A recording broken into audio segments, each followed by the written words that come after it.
Всем привет! Вы на канале Польза.нет, меня зовут Саня, и здесь только подробные обзоры с целью сэкономить вам средства. Разумеется, вы на YouTube. Вот это смартфон под неймингом Sony Xperia 1.6 5G. Насколько он хорош, стоит ли его приобретать, напряжет ли вас вот этот вот новый график после трех, наверное, раз я пытался его прогнать в максимально хороших условиях. Насколько вам понравится решение с его разблокировкой в кнопке, средней плотностью пикселей в 396 ppi, но при этом мини-джеком. Крышка теперь у нас не вибрирует при музыке, что очень хорошо. Помимо этого вы можете делать вот такую магию, то есть ногтем просто. Здесь у нас последний Snapdragon 8 Gen 3.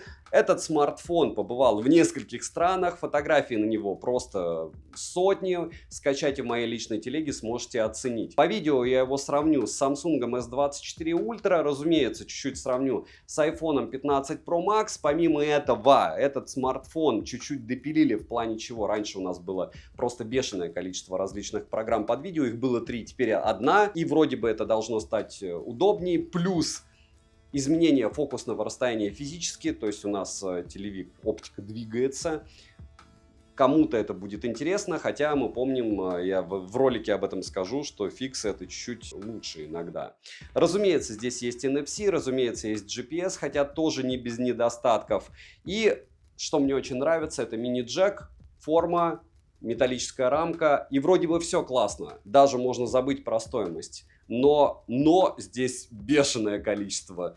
Я не знаю, как его могли кому-то продать, но кому-то, кстати, продали. Смотрим. Распаковка. Поставляется данная модель в уже привычной упаковке от Sony. На упаковке есть название и краткие характеристики у модели. Упаковка обыкновенная. В комплекте мы имеем сам смартфон, без защитной пленки, краткое руководство и все. Нет кабеля для зарядки, нет блока питания и нет чехла. Ключ для извлечения слота не требуется. Опять же, вы сможете поддеть слот и достать его. Вес смартфона составляет 192 грамма, габариты 162 на 74 на 8,5 мм без блока камер. Розыгрыши моря, читаем описание, какие сейчас актуальны. Постоянные, это я разыгрываю один смартфон Poco X6 Pro ежемесячно. Для участия в розыгрыше необходимо подписаться на этот YouTube канал с колоколом, оставить любой осмысленный комментарий больше 5 слов, притом в комментарии либо в описании своего канала указать свое имя в Телеграме, и вы автоматически в розыгрыше. Розыгрыши ежемесячно, каждый месяц в конце месяца. Присутствовать на них не обязательно, если победите, я вам обязательно напишу. Не забудьте подписаться на ТГ скидок. Перейдем к смартфону. Смартфон можно приобрести в черной и зеленой хаки расцветки. Внешне смарт выглядит привлекательно, но при этом дизайн не особо отличается, если сравнивать с прошлой моделью. Рамка выполнена из алюминия, тыльная часть выполнена из стекла с защитой Corning Gorilla Glass Victus. Притом я носил его без чехла, без защитной пленки. За 2 месяца он у меня не убился, что очень странно, учитывая, как я все использую обычно. Материалы тактильно приятные, качество сборки отличное. Грани прямые с рельефными полосами. В плане эргономики смартфон реализован очень хорошо. В руке он лежит удобно. К плюсам я отнесу также водонепроницаемость и защиту от пыли по стандарту IP65 и IP68. Топить я его не стал, потому что с мини-джеком подобное устройство, еще и с слотом под карту памяти microSD, который отковыривается пальцем, что-то мне подсказывает как инженеру, что это не имеет такой защиты от влаги, какой бы я рассчитывал. Скорее всего, здесь чистый IP65, то есть дождика он не боится, но топить его однозначно с мини-джеком не стоит. Далее, на корпусе расположена кнопка питания, качель регулировки громкости, кнопка спуска затвора, разъем для зарядки USB Type-C версии 3.2 с функцией OTG и DisplayPort, за что отдельный плюс. Стандартно также есть микрофоны, стереодинамики, но OTK порта нет. Звучание в данной модели с поддержкой Dolby Atmos DSEE Ultimate на базе искусственного интеллекта для улучшения качества звука. 360 Reality аудио и не только. Качество звука отличное, но я не сказал бы, что топовое. Как минимум ему не хватает объема и мощных низких частот. Да, распространение звука лучше, чем у большинства флагманов, но если брать именно по звучанию, те же Huawei и Яблоки ушатывают его по полной программе. Bluetooth у установлен в версии 5.4, список аудиокодеков отличный, есть как стандартные кодеки, так и кодеки высокой четкости. Вибромотор однозначно не лучший, не лучше, чем в OnePlus, да, его можно за уши притягивать и говорить, что он интеллигентный, но ощущение того, что это просто среднячковый такой вибро, местами даже слабый. Летим дальше. Смарт оснащен плоским OLED-дисплеем на базе Bravia с диагональю 6,5 дюймов, защитой Corning Gorilla Glass Victus второй версии, разрешением 2340 на 1080 пикселей, соотношением сторон 19,5 к 9 и цветовым охватом 100% DCI-P3 и плотностью пикселей в 396 ppi. Ничего флагманского в этих цифрах нет, никаких супер экранов они сюда не поставили, и на этом они тоже сэкономили. Боковые рамки не громадные, а вот верхние и нижние огромные. Частота обновления экрана адаптивная от 1 до 120 Гц, хотя 1 Гц я мало где видел. В основном он прыгает до 30, как всегда, очень странные дела. Тач на 240 Гц, притом тест на частоту дискретизации касаний выдал не лучший результат. В повседневном использовании тач неплохой, что не сказать про игры. В игры как-то его не настраивай, он, как минимум сказать, странный. Но не буду наговаривать на смартфон, может вам этот тач и понравится. По мне, отклик у него ужасен. Мультитач есть, на 10 касаний откликается не особо быстро. Яркость по моим замерам на 100% яркости 1000 люксов, в пике 1700 люксов. Показатели шима поднимаются до 100%, если прибором ТК измерять. И шим здесь космос. Полноценный Always On дисплей в наличии. Далее, разблокировать экран можно при помощи сканера отпечатков пальцев, внедренного в кнопку блокировки, а также стандартными способами разблокировки. Вот распознавание лица я не нашел в функциях настроек. Сканер отпечатков пальцев работает шустро и корректно. Процессор здесь установлен Qualcomm Snapdragon 8 Gen 3 с техпроцессором 4 нанометра с 8 ядрами. Максимальная частота у него 3,3 ГГц. Притом хочу отметить откровенно, что он здесь задушен. Графический процессор стандартно Adreno 750, оперативная память LPDDR5X на 12 ГБ, внутренняя память UFS 4.0 на выбор 256 ГБ и 512 ГБ. Далее, система на базе Android 14 версии, по связи имеется поддержка Wi-Fi 7 серии, поддержка 5G сетей, 4G сетей со всеми бендами, 3G и ниже. Ко всему можно завести в некоторые модели eSIM, есть модели без eSIM. Датчик приближения отрабатывает хорошо, для бесконтактной оплаты есть модуль NFC, GPS однодиапазонный и тест показывает точность 3 метра. GPS не супер быстрый, по поводу связи она здесь почему-то была тоже ужасна, притом в разных странах. Емкость аккумулятора 5000 мАч, смарт поддерживает быструю зарядку до 30 Вт, беспроводную зарядку и реверсивную. Заряжается от 0 до сотки в среднем за 1 час 30 минут, притом народ говорит, что очень сложно подобрать под него, под Power Delivery его зарядку. У меня почему-то все зарядки работали, и Baseus, и OnePlus. В PC-марке Work Performance он выдал 16 тысяч баллов и по автономности показал 10 часов 37 минут на максимальной яркости, максимальной герцовке экрана с максимальным разрешением, но максимальное разрешение здесь как у среднячка, напоминаю. За 1 час просмотра видео уходит в среднем у меня 3-4% заряда. За 1 час у нас на пользу стрима мы его гоняли ушло 16% в Diablo, 24% в PUBG, 24% в Genshin Impact. Мне не нравилось, как работал тач и с самого начала, и потом тоже. Лаги присутствовали, смарт не игровой, триггеров нет, но в руке лежит максимально удобно. Опять же, никто не будет покупать, я думаю, Sony для того, чтобы играть в PUBG. Хотя, напишите, может вы будете. Переходим к тестам. В Geekbench 6 в сингл-коре 2184, в мультикоре 5826. Тротлинг тест я прогонял на 100 потоках при 60 минутах. Все не волшебно. Опять же, все видите на экране. Что он выбивал в 3D марке, вы тоже видите. В Steel Nomad Lite стресс-тесте он показал всего 65% устойчивости. В Solar Bay 65%. Wildlife Extreme стресс-тест 46%. И это очень плохо. Это все без чехла и без защитной пленки. Вантуту выдал нереальные низкие результаты в 1 610 000 баллов. И даже Storage тест показал для этого типа памяти минимум 134 000 баллов. Скорее всего, за счет того, что у процессора занижена частота. Результат прогонки в стресс-тесте вы все видите на экране. Переходим к камерам. Притом они здесь почему-то у, собственно, родного Sony стоят не супер топовые. Основной сенсор Sony IMX888 в полноэкранном режиме на 52 мегапикселя, в эффективном на 48 мегапикселей с апертурой 1.9, фокусным расстоянием в 24 мм, углом обзора в 84 градуса, оптической стабилизацией и максимальным разрешением для съемки 4К 120 FPS. 60 FPS также есть, а вот 8К отсутствует. Телефотосенсор Sony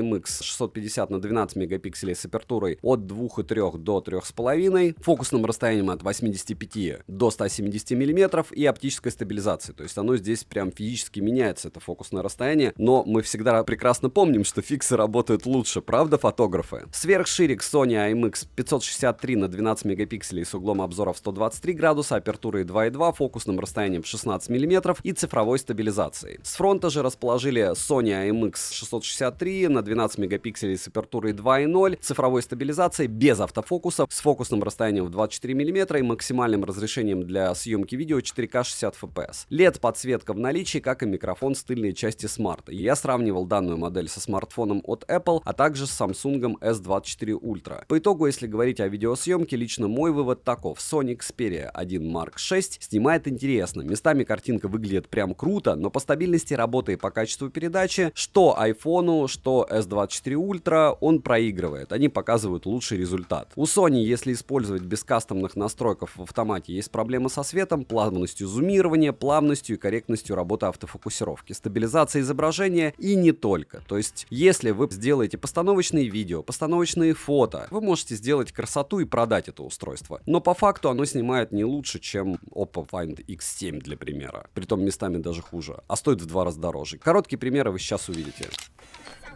Ну что, 4К 60 FPS, съемка с 2 рук. И вот здесь вы видите уже, как у Sony идут почему-то тормоза. Я не понимаю почему, но это я их вижу. Пропуск кадров. Вполне возможно, их нет. Ультраширики. Это как Sony плавно переключается. 3.5 на 5, допустим. О, стоп. Это вот неудобно у Sony. Это телевик X5 против X5 у Sony. iPhone 15 Pro Max. И даже здесь есть ощущение, что Sony пропускает кадры. И с динамическим диапазоном у нее, конечно, у этой камеры беда. Но зато эффект кино есть.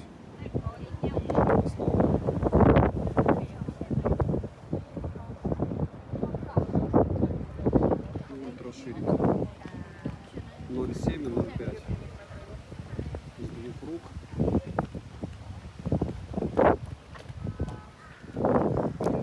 И вот так вы можете снимать.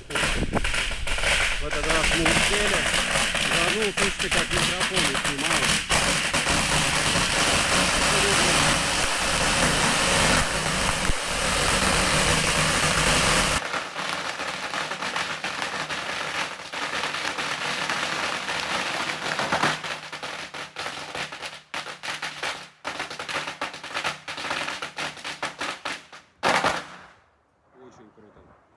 Очень круто.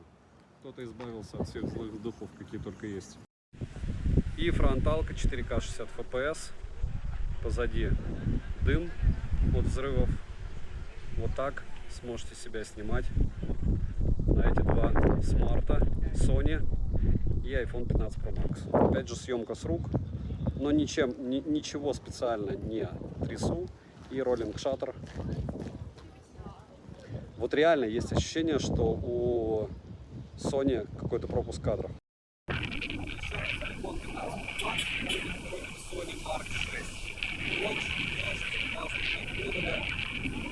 как говорится, все в одинаковых условиях, поэтому ждем от всех одинаковых, плюс-минус одинаковую стоимость, только мы их не видим, к сожалению.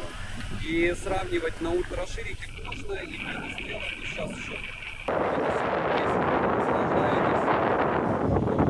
Основного модуля. Теперь ультраширик. Я не буду комментировать, можно сами комментировать все по работе со светом и всему остальному. Вот еще раз, основные модули. Как говорится, смартфоны дороже $100 отличаются по работе со светом и по работе. Я, кстати, не понимаю, почему у меня упорно Sony отрубается очень часто во время съемки. Но сделаю скидку на дождь, хотя и без дождя это тоже часто бывает. Вот так вы сможете снимать на эти 2 смартфона. Вот, допустим, включаю 3.5 телевик и X5 на айфоне. Вот так будет выглядеть у вас значок Макдональдса. Допустим, окей, 7.1 и 5.0. Хотя, с другой стороны, кстати, какие-то моменты даже лучше Да, какие? Вопрос. Даже лучше у Sony, да? И две фронталки в одинаковых условиях 4К 60 FPS. Насколько хорошо у одного и второго смартфона все получается, вы сейчас видите. А по цвету рубашки, как я вижу, яблоко его передает максимально правильно. А Sony делает вид, как будто я ее стирал 500 раз, хотя она новая. Но ничего страшного. Это же Sony. Ну что, еще раз, Sony против яблока, и основной модуль 4К 60 FPS, не буду 30 FPS здесь включать буду только на горе. Дождь кончился, и, ну, Sony меня просто достал. Он включается, выключается, камера перезагружается, вырубается, и сказать мягко, сами пусть они этим ПО пользуются. Я не знаю, как... Вот сейчас ультраширик включил. Я не знаю, как можно было так отвратно сделать смартфон, что у меня даже ощущение, что он фотографирует даже хуже, чем его прошлый предшественник. Сейчас 3.5 и X5, то есть телевики у нас работают. И, ну, какая картинка вам больше нравится, я думаю, здесь... Ну, даже спрашивать незачем, просто... Вот есть ощущение у меня легкое, что у меня потеря времени моя и ваша, потому что из крутого здесь получается это название и бренд, и все. И все. А какие там фишки они обещали вместе с Sony FX3 и Sony FX30, я не знаю. Да, моя оптика вся от Sony, да, все мои фотоаппараты от Sony, и трачу я на Sony очень много. И наушники от Sony, кстати. И полноразмерные наушники тоже от Sony. Основные. Вот это вот магия с камерой, это, конечно, жесть. За такие деньги. Работа со светом, как вам? Шибись, да? Нет, легкий дождь, получается, идет все-таки. И фронталка без дополнительного освещения, 4К 60 FPS, та же локация. Но зато хорошо, что я одновременно купил Huawei Puro 70 Pro и этот смартфон, потому что когда гоняешь вот эти два смартфона, все-таки становится иногда стыдно, что гонишь на Huawei со старым процессором и Android 12 версии, который, ну, если брать Sony, то он его ушатывает по полной. Но главное не брать Sony, как говорится. Есть же еще Infinix всякие, Tecno, можно еще их для сравнения взять, да? Просто на контрасте, да, все-таки Huawei это не третий эшелон. А вот Sony, по сути, им решил стать. Так, ну что, два основных модуля, 4К 60 FPS. И сейчас вы видите Samsung, который стоит в целом обычно на яме какой-нибудь S24 Ultra 77-80. И Sony, которая стоит 90. Но у Sony а-ля телевик какой-то супер волшебный X3 5, X3 1, которым отрабатывает супер, по идее. Так, 4К 60 FPS, съемка с двух рук, пока нет музыки, я надеюсь, что что-то там успею. Вот эти вот 10 секунд, потому что потом мне накинут, скорее всего,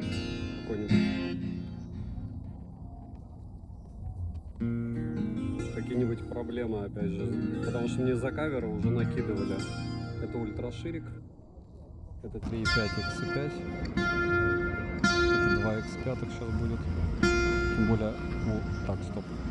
Тем более у Sony они оптические, так что должны ушатывать кого-то там. Вот так сможете снимать. Теперь 4К 30 FPS сейчас будет. Напоминаю, что сам сможет делать вот так. Ну что, 4К 60 FPS, два смартфона. Кстати, до меня только дошло. У Sony тоже есть 120 FPS. И у S24 Ultra есть 120 FPS, но мы их сравнивать не будем. Нам хватит и 60 для того, чтобы сделать выводы, как, кто, с чем работает. Вот не люблю я делать выводы, потому что я вижу на экране, потому что на экране я вижу, что Samsung отрабатывает прилично, вот сейчас ультраширик, а на великом и ужасном Sony очумевший пересвет. Вот. Но опять же, это пока первичная история. Что будет завтра, будет виднее уже потом на больших экранах. Но Sony пересвет. И вот так отрабатывают фронталки 4К 60 FPS. По цвету больше угадывает сейчас однозначно Samsung. А по динамическому диапазону, ну вы сами видите прекрасно, у кого какие истории и кто чего лучше отрабатывает. И вот так работа со светом, с противными участками. Повторяюсь, что это из ролика в ролик. И, разумеется, продавцов это бесит.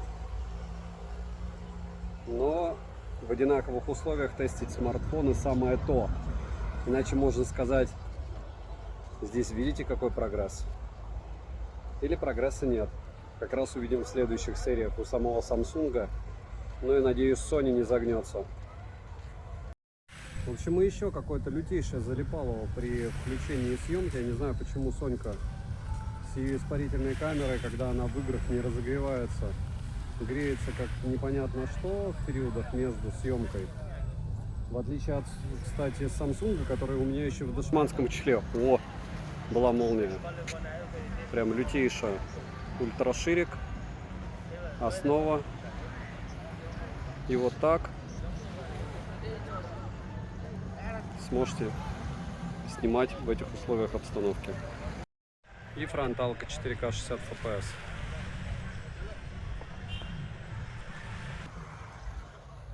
Вот так в ночи. Давайте-ка еще 4К 30 FPS попробуем, да? 4К 30 FPS.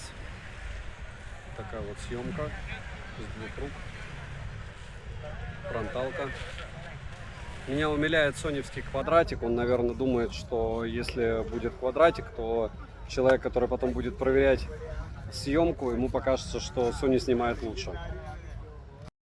Ну и вот, чтобы вы понимали, 4К 30 FPS ночь. До какой степени съемка другая. Если вы будете снимать ночью, без разницы на что, 30 FPS это прям небо и земля относительно 60 FPS. По качеству. И ультраширик.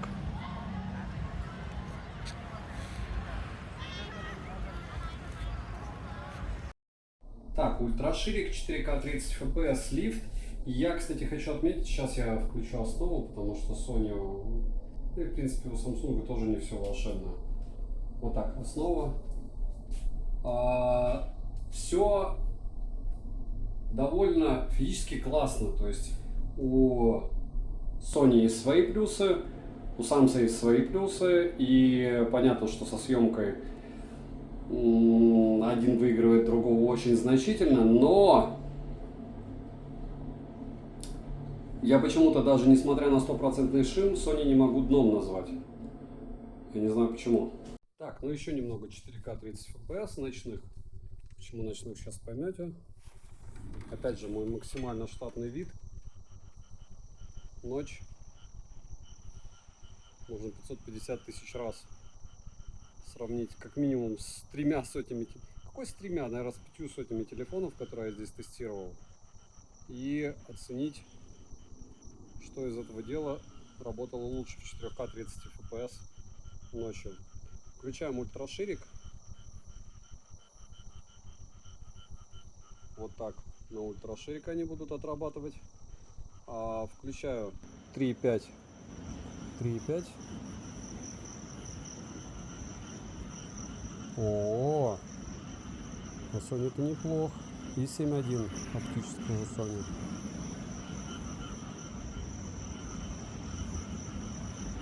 Вот здесь можно расстроиться за Sony. Хотя, да, можно. И опять основа, про плавность и про ультраширик. Что-то как-то плавность вышла из чата у Sony. Ну и фронталка 4К 30 FPS, тоже место. Не все эти соневские отслеживания. Лучше бы он просто фокус отслеживал. Хотя, опять же, что там отслеживать, если я вперед-назад делаю, вот тогда надо отслеживать. А здесь параллельно-то смартфону, чего там отслеживать? Так-то.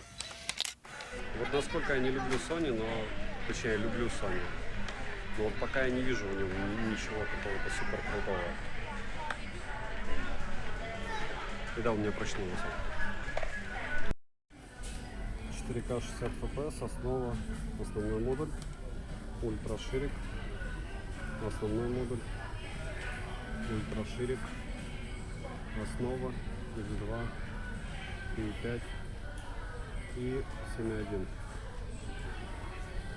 Максимум 21 FX. Вот так. Переход с ультраширика на основу. И 4К 60 FPS, почему-то здесь X1 показывал и X1. Сейчас ультраширика основа. Но это прям лютые глюки. Sony допилил или не допилил. Зато плавненько, смотрите, я включаю 1.3, 3.5, ультраширика, он сам, допустим, до 1.7. Вот это он сам двигается, я просто выбираю. Я бы сказал, что неплохо двигается. И немного съемки еды. Так, ну и на фронталку переходить нельзя. Это ультраширик, это основа, это 3.5, это 7.1. И пока у меня нет ощущения от этой камеры, что она прям топ. Может, вы это видите. То есть, где бы я ни снимал, желание снимать у меня отпадает, потому что, опять же, ручные настройки. У меня есть камера Sony FX3, FX30 и Z10VE или EV. Три камеры. Там есть оптика. Вот в них я с удовольствием копаюсь в настройках в мобильнике. Достал и снял по мне. Может быть, я как-то по-другому на это смотрю, или где-то я в других местах видел лучше съемку. Основной модуль, как вам реклама маркетплейса, да? Это не мой пакет. 4К 60 FPS, основной модуль. 3.5 нужно отодвигаться, то есть фокусное расстояние здесь не предполагает съемку ближе, чем на 1 метр. X2, X1, ультраширик. Фотблогинг. Видео с бокэ возможно максимум Full HD или в HD в 4К никак не поснимать, в отличие от яблок. И телевик 3.5, 4К 60 FPS, съемка кофе, основа, плавно переходим.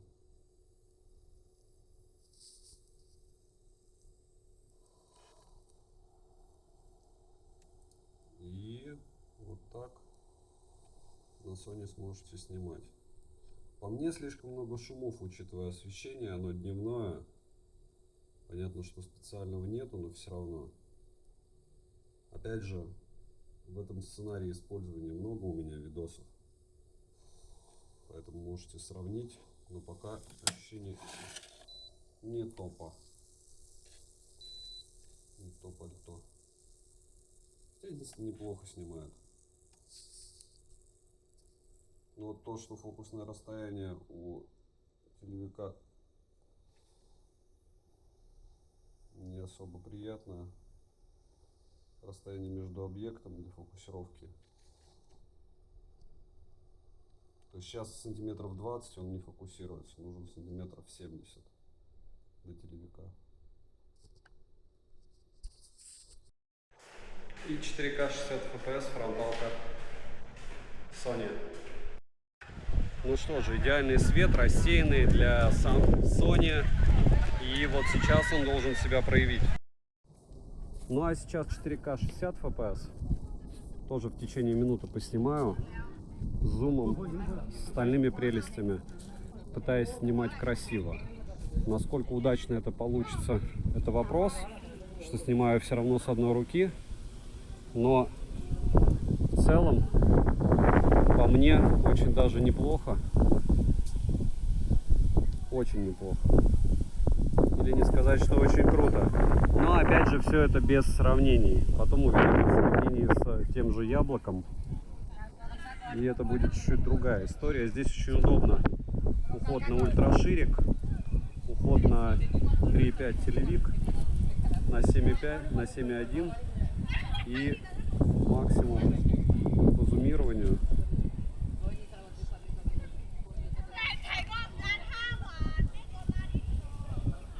21,3. Сейчас я делаю ручной фокус на кораблике, на людях.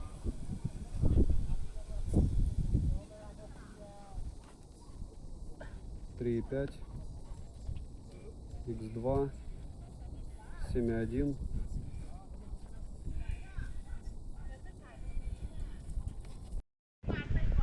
И еще раз 4К 60 FPS, съемка с одной руки. Full HD 30 FPS, видео с бокэ, и пусть даже бокэ и хорошее, но это вам не 4К 30 FPS на фронталке и основном модуле у Яблока, притом Full HD здесь и на основной модуль. В таких условиях она отрабатывает неплохо, но по мне этого недостаточно, учитывая, что могут конкуренты. Можно параллельно фотографировать, ну и все. Ну что, основной модуль 4К 60 FPS, максимально плавно. Национальный символ Франции прилетел. Так вот, вот так вы сможете снимать с основного модуля уже вечером. Уже кое-где источники освещения работают, но опять же 6 часов, солнце еще не скрылось. Вот это будет весело. Интересно, они подвинутся или нет, им все равно вообще. Вот что такое комфортная жизнь, когда тебя никто даже на автомобилях и на байках не двигает. Так вы сможете снимать на этот великолепный смартфон Sony 4К 60 FPS. Напоминаю, что можно уходить на ультраширик. И это такие же 4К 60 FPS. Можно наблюдать, как при одностороннем движении на тебя едет автобус, который просто разворачивается, но главное ехать медленно. И 3.5 на телевике, разумеется, лучше ничего не снимать в движении. Так, я останавливаюсь. Ну и немного 4К 60 FPS на перекрестке. Вот так в движении вы сможете чего-нибудь снимать. Ультраширик, основа, телевик, X3.5 и 7.1. Автофокусы я не помогаю. Вот как он работает, так работает. По мне мыло мыльное вообще. Так, ну это 4К 60 FPS, видео ночью с одной руки, пока без сомнений. Sony, основной модуль, ультраширик 0.7, основа, дальше 3.5, телевик и 7.1. Основа. И да, вы сейчас видите, идет дождь. Или не видите, только что видели. 4К 60 FPS, Sony. Вот так видите. Вот такая работа со светом. Ну что, 4К 60 FPS, съемка на основной модуль, и это Sony Xperia Mark 6. Ультраширик, основа, X2, 3.5, 7.1. Я не понял. Я вообще не понял. У кого-нибудь есть на руках этот смартфон? Потому что у блогеров, у которых был на руках, они были, мягко сказать, удивлены. И все это время, что я стоял и рассказывал вам на основной модуль, лифт стоял. Вот так на фронталку сможете себя снимать, как в Samsung, к сожалению. Нельзя включать, чтобы у вас переключалась камера на основной модуль, но с основных модулей, зато с ультраширика на основу на телевик можно переключаться в 4К 60 FPS. Хотя там все так странно и печально, что... Ну что же, съемка с одной руки, 4К 60 FPS, спуск, ночь. Максимально штатная она, эта съемка у нас. То есть мы часто здесь снимаем. Вот настолько хорошо или плохо, опять же, смотря как смотреть, по вашему мнению, будет отрабатывать данный смартфон ночью. Я не скажу, что у него ужасная съемка. Давайте ультраширик включу. Не скажу, что великолепная, но днем она интересная. И по видеосъемке, наверное, надо просто-напросто смотреть вам примеры и самим решать, так же, как и по фото. Но фото по мне, конечно, можно сказать, натуральные, а можно сказать, что отвратные. То есть от отсутствия полного алгоритмов каких-то, я не знаю, они, наверное, решили, что делать ничего не будут, и просто вот Sony это круто. Вот так сможете снимать. Там полицейский начал двигаться, поэтому я остановился. Так, это основа 4К 60 FPS. Так, ну что, основной призыв, как всегда, скачивать исходники. Исходники будут в моей личной телеге, и фото, и видео. Еще раз все выгружу. Sony сравню только с Samsung, с iPhone тоже выгружу сравнение, но опять же в телегу. Чем отличается фронталка Sony и Samsung в этой ситуации? В том, что у Sony фронталка отработала, по мне, значительно лучше, даже с цветом кожи. Но вот цвет рубашки она не передала. То есть цвет рубашки правильнее у Samsung. С другой стороны, из фотографий из этих двух однозначно я бы выбрал Sony. Вот 100%, несмотря на все недостатки. Вот, если брать, допустим, коня нашего любимого с неприятным освещением, здесь Sony с апертурой 1.9 ISO 200 выставила, а Samsung апертуру 1.7 ISO 250. То есть примерно они алгоритмы одинаково определили. В целом, если говорить про фото, Samsung справился плюс-минус так же, или можно сказать, что Sony справилась плюс-минус так же. Но в целом, по деталям, если брать все, я бы однозначно отдал предпочтение Samsung. Здесь вот по женщине видно, по каким-то другим деталям. Замыленности по краям нет. Если посмотреть на структуру дерева, допустим, здесь у нас однозначный лидер будет Samsung, потому что он больше деталей вытянул. И в целом фотографии близки, работа со светом местами хуже, вы видите, у Samsung, но здесь очень все относительно. То есть, если потом вытягивать информацию, здесь, когда у тебя видна хоть какой-то кусок, вот этот, проще вытянуть из информации. А когда у тебя темное пятно, ну, информацию ты не вытянешь никак. То есть здесь у нас, видите, сплошная крыша получилась. Вот так отработал Sony. Если говорить про фотографию с недостаточным освещением Sony против Samsung,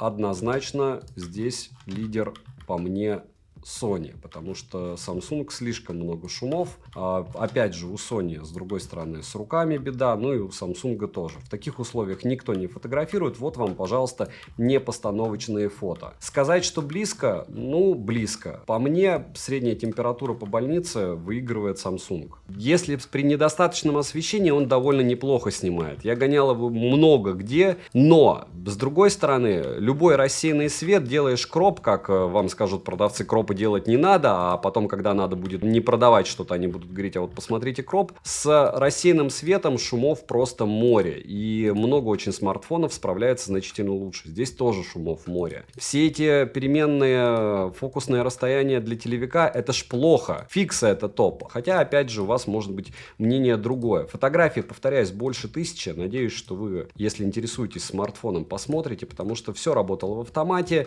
Никаких постановочных фото нет, из разряда того, что интересно, красиво, нужно сфотографировать какие-нибудь там абсолютно тривиальные вещи, вот они сфотографированы и для использования оставлены в исходниках.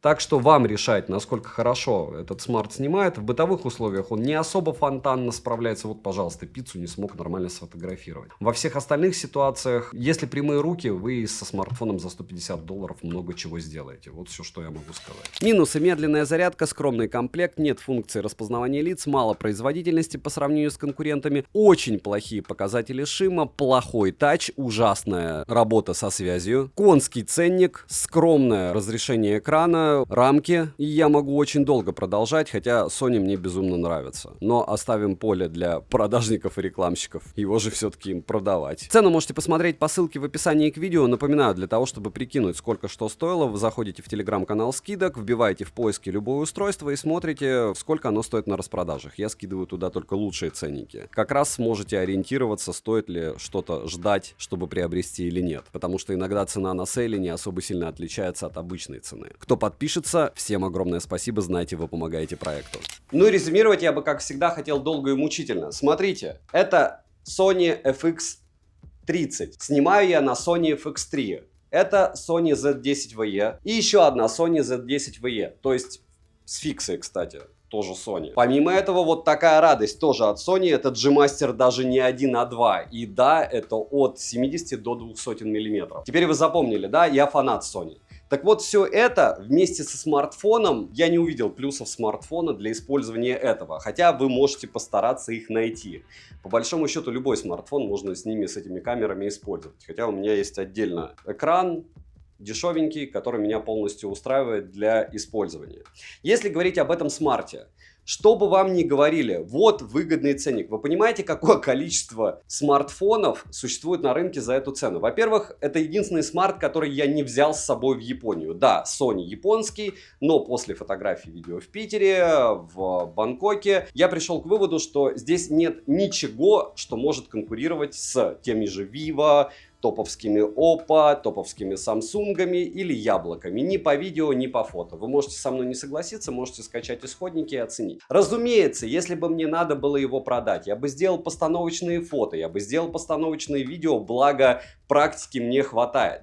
Но здесь вопрос в другом. Вы когда покупаете смартфон, вы хотите в автомате, чтобы все можно было использовать с радостью и без проблем. А вот это вот дело будет оставлять у вас ощущение того, что у вас рамки 2019 года у экрана, помимо этого ощущение того, что программное обеспечение вообще какого-нибудь там 2005-го, очень много решений, начиная от того, когда ты заходишь в какой-нибудь там обновление смартфона и ужасаешься тому, до какой степени им все равно на, в принципе, какого-то рода графику, еще что-то. То есть Sony вообще не важно. На какой степени им не важно? Вот для примера, у меня Sony FX3, на которой я сейчас снимаю, у нее проблема. Я пришел в сервис-центр Sony в Токио, в Японии, самый большой, главный. И мне сказали: друг, я говорю, продайте мне запчасти. Они говорят: нет, оставляй на 2 недели, а запчасти мы тебе продать не можем. Я говорю: а в другую страну послать? Они такие: нет, если ты хочешь профтехнику Sony, то она только здесь вот ремонтируется, только здесь с ней что-то можно сделать. Это, кстати, одна из причин, почему топить я его не стал. Дальше по недостаткам. Давайте будем откровенны. Любой флагман, если бы я взял в руки и вот сейчас абстрагироваться от бренда Sony, я понимаю, что меня соневоды смотрят, но все равно 396 ppi, серьезно, плотность пикселей даже не выбрать какую-то 450 хотя бы. Помимо этого здесь реально однодиапазонный GPS. Помимо этого реально задушенный процессор. Ничего нет особенного в видео и фотосъемке, при том, что они могли бы какие-нибудь особые луты накинуть, и чтобы у тебя было ощущение вау. Но нет. Зарядка быстрая, ее тоже нет. Какие-то супер аксессуары, вы покупаете смарт за 100. У вас часы есть под них нормальные? Нет. Наушники, да, вопросов нет, я сам полноразмерками пользуюсь. Часов от Sony просто нет, то есть ты упираешься в аксессуары, браслетов нету. Была линейка ноутбуков, но где она? Ну, может быть, какие-то есть, но стоят они космос. То есть, в принципе, это в каком-то смысле атовизм с очень красивым внешним видом. Если вам просто под кайф позвонить, супер. Звук нормальный, просто что угодно из флагманов вы не возьмете, он в чем-то будет проигрывать. Все эти кнопочки, все вот эти вот решения, это отличные физические решения. Но экономия на самом главном, я считаю, на экране с таким космическим шимом, это просто не может рассматриваться к покупке. S24 Ultra сейчас у серовозов на Авито дешевле. Со стилусом. Яблоко можно некоторые купить дешевле. Vivo можно купить в те же деньги, при том, что он его будет, насколько я там отношусь скептически, Vivo X100 Ultra или к Oppo Find X7 Ultra. Недавно был топ флагманов на канале, но они все его ушатывают везде, во всем просто. И за что его покупать? Разумеется, за бренд. То есть из разряда «я могу». Вот сейчас я говорю без сарказма. Вам нравится эта штуковина? Вы хотите показать, что у вас особый смартфон за безумные деньги с нулевой ликвидностью, потому что соневоды чем волшебны? Они очень любят Sony, но любят Sony покупать за 50% стоимости. Смартфоны — это удобное устройство, это не фотоаппараты, не камеры. Потому что за эти деньги вы можете купить просто сумасшедшую камеру, если вы хотите с настройками покопаться. И да, она будет менее удобна. То есть смарты удобно снимать видео, удобно снимать фото. По звонкам то же самое, здесь еще и со связью проблемы. То есть куда ни ткни, везде проблема. Рекомендовать я его вообще не могу. Это мое субъективное мнение, вполне возможно, я ошибаюсь во всем. Можете написать мне, что шим не важно, съемка не важна, рамки не важны, цена не важна, ПО не важно. Главное бренд. И он красивый. И я с вами даже соглашусь. Но это будет мнение у вас. У меня, разумеется, другое. Продажи говорят, как говорится, сами за себя. Так же, как у Huawei, которые на андроиде. Не забываем, кстати, что новые модели у них тоже на Android, просто на 12-й версии. А то мне вот сейчас в последнее время какие-то проблемы с гуглами, и все пишут: ха-ха-ха, у меня Huawei. У вас Huawei тоже на Android. Sony тоже на Android. Девайсу от меня однозначно нет. Нет своей там галереи какой-нибудь прикольной. Нет здесь ничего. Прошлая модель, кстати, в кинорежиме показывала намного лучшие результаты и была интереснее. Повторяюсь, девайсу от меня нет. Добра и удачи вам, дорогие друзья.